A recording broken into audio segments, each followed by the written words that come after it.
برداشت کرنا سیکھو گے. یاد رکھو میرے بچوں، اگر آپ صبر سیکھ گئے تو کوئی آپ کو پکڑ نہیں سکے گا. یہ جو ریسنگ گاڑیاں ہوتی ہیں نا، فراری اور مختلف ان کے نام ہیں، مشہور فراری ہے، اٹلی میں بنتی ہے. لیمبرگینی، یہ دونوں بنتی ہیں وہاں اٹلی میں. اور اس میں جو آدمی جا رہا ہو اس کے لیے سپیڈ لمٹ کی قید کوئی نہیں، ورنہ سب گاڑیوں پہ 120 کلومیٹر پر کہ اوپر جائیں گے تو جرمانہ ہوگا. لیکن جو آدمی لیمبرگینی میں جا رہا ہے یا فراری میں جا رہا ہے اس کے لیے کوئی جرمانہ نہیں، چونکہ وہ یوں کرو تو 1 سیکنڈ میں وہ 120 پہ چلی جاتی ہیں، صرف اتنا کرنے سے شم ایسے جاتی ہیں. تو میں آپ کو ایک لیمبرگینی دینا چاہتا ہوں، فراری 8 کروڑ کی ہے. فراری 8 کروڑ کی گاڑی ہے فراری.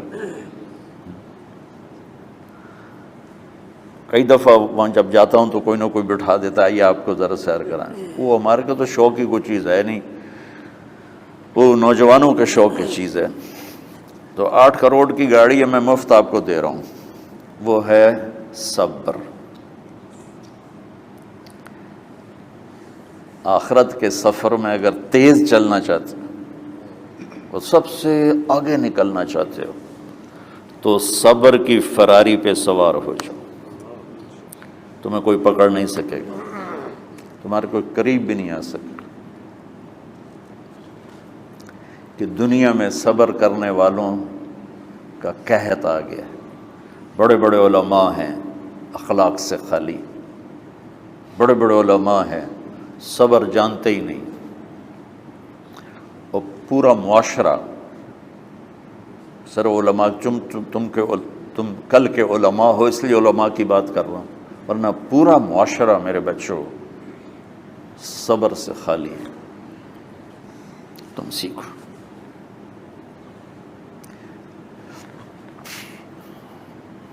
دیکھو میری ایک بات سنو، علم کی کمی ہو تو اچھے اخلاق اس کو چھپا دیتے ہیں. اخلاق کی کمی ہو تو بڑے سے بڑا علم بھی اسے چھپا نہیں سکتا. سارے عیب ہوں اور اخلاق اچھے ہوں تو اخلاق وہ چادر ہے جس میں سارے عیب چھپ جائیں گے.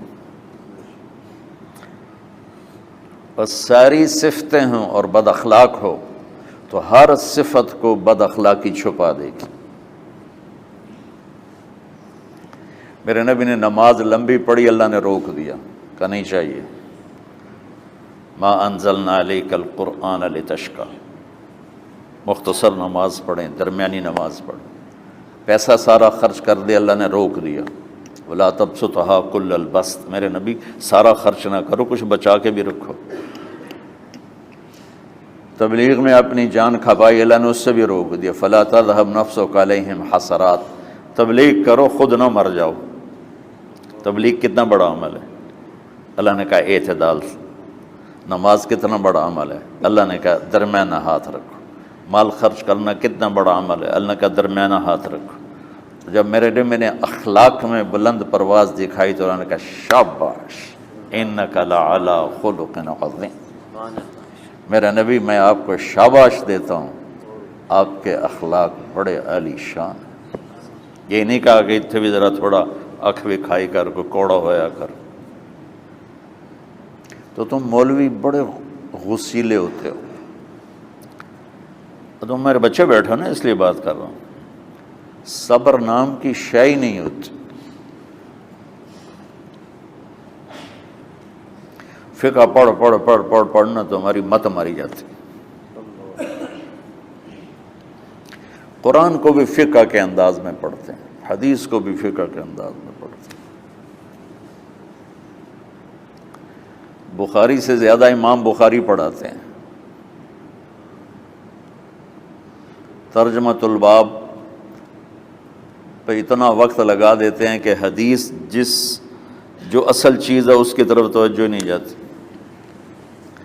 امام بخاری کی کتاب کا مقدمہ کوئی نہیں، تو اس پر جب بخاری شروع ہوتی ہے تو ہفتہ ہفتہ اس پہ سبق چلتا ہے کہ امام بخاری نے مقدمہ کیوں نہیں لکھا، جی میں سارے مل کے یعنی امام صاحب نے تو گلاں کی جان۔ میں اس کا اتنا آسان 1 منٹ میں اس سارے سبق کو ختم کر دیتا ہوں بخاری شریف کے، کہ دیکھو بھائی امام صاحب کا دل نہیں کیا مقدمہ لکھنے کو، اس لیے انہوں نے نہیں لکھا۔ گلموں ایک حدیث کے عنوان اور حدیث میں جوڑ نہیں تھا، تو شیخ رمزی بہت بڑے فاضل آدمی ہمارے فیصل آباد، میں نے کہا شیخ یہ جوڑ کوئی نہیں، کہا شیخ ھذا من اصعب ابواب البخاری، یہ بخاری شریف کے مشکل ترین ابواب میں سے۔ میں نے کہا تو بڑا آسان کام ہے، امام بخاری بھول گئے، ترجمہ کوئی اور تھا، حدیث کوئی اور لکھ دی، بھول گئے، بشر ہی تو ہیں، کیوں بچوں نے مصیبت پان دیا۔ تو بچوں شوق سے جاؤ، بہانے نہ کرو، ہماری ذرا تھوک ڈال کے پیٹوں میں درد، وہ شامہ پہ جاؤں گیا پھر توڑیاں، ٹھیک ہے نا۔ میں زیادہ بول نہیں سکتا ہوں، ضروری سمجھ کے آیا تھا کہ تم خوشی سے جاؤ۔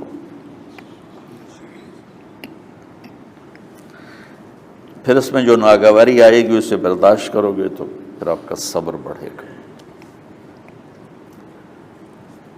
تو میں صرف میری شہرت نظر آتی ہے، اس میں جتنا مجھے صبر کرنا پڑا ہے وہ تمہارے سامنے نہیں ہے، جتنی کڑوی گولیاں میں نے کھائی ہیں لوگوں سے وہ تو تمہیں نہیں پتا۔ اب تمہیں اتنا نظر آتا ہے کہ واہ واہ ہو رہی ہے آگے پیچھے لوگ، میرے اللہ کا کرم ہے، میری کیا اوقات، آج ہوں کل مر جاؤں گا، اولاد کو بھی یاد نہیں رہے گا کہ طارق جمیل کون تھا۔ جو ہے اس میرے رب کا کرم ہے، مجھے اپنی شہرت سے کبھی دھوکہ نہیں لگا۔ تو میرے بچوں اس لیے بتا رہا ہوں، کوئی فخر نہیں، کہ مجھے اپنی شہرت سے کوئی دھوکہ نہیں، ایک لمحے کے لیے بھی مجھے دھوکہ نہیں۔ میرے دل کی گہرائیوں یہ بات اتری کہ سب میرے اللہ کا فضل ہے، اور برائی کرنے والا اور اچھائی کرنے والا میری نظر میں برابر ہو گیا ہے۔ برابر ہونے کا مطلب پہلے سمجھو، تو مجھے گالی دو گے مجھے تکلیف ہوگی، تو میری تعریف کرو گے مجھے خوشی ہوگی، اس کو برابری نہیں کہتے، وہ تو ایک طبعی چیز ہے۔ یہ میں نے ہاتھ پہ اپنا ہی ہاتھ مارا تو اس کو درد ہو رہا، تو اگر میں مولوی شوکت صاحب سے بدتمیزی سے بات کروں گا تو ان کو تکلیف ہوگی، اور میں ان کی قربانیاں بیان کروں گا۔ یہ ذرا کھڑے ہونا، ادھر ہاتھ دو، یہ اس سارے نقشے کے بانی ہیں، یہ پہلی اینٹ ہے۔ یہ 3000 روپے اس وقت لے رہے تھے 1985 میں 86 میں کراچی،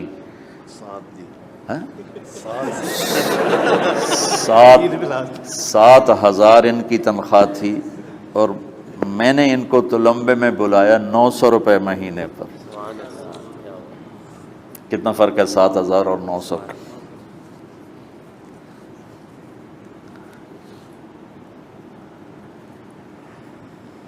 لوگ میری تعریف کرتے ہیں، میں اللہ کا شکر ادا کرتا ہوں، اور اس پہ میں تکبر میں نہیں آتا۔ یہ ہے مدح اور ذم برابر ہو جائے، یعنی تعریف کرنا اور برائی کرنا برابر ہو جانے کا مطلب یہ نہیں ہے کہ برائی سن کے اثر نہیں ہوتا اور تعریف سن کے اثر نہیں ہوتا، نہیں، برابر ہونے کا مطلب بتا رہا ہوں، اس کی توفیق تائید رحمت اپنی اولاد کو بتا رہا ہوں۔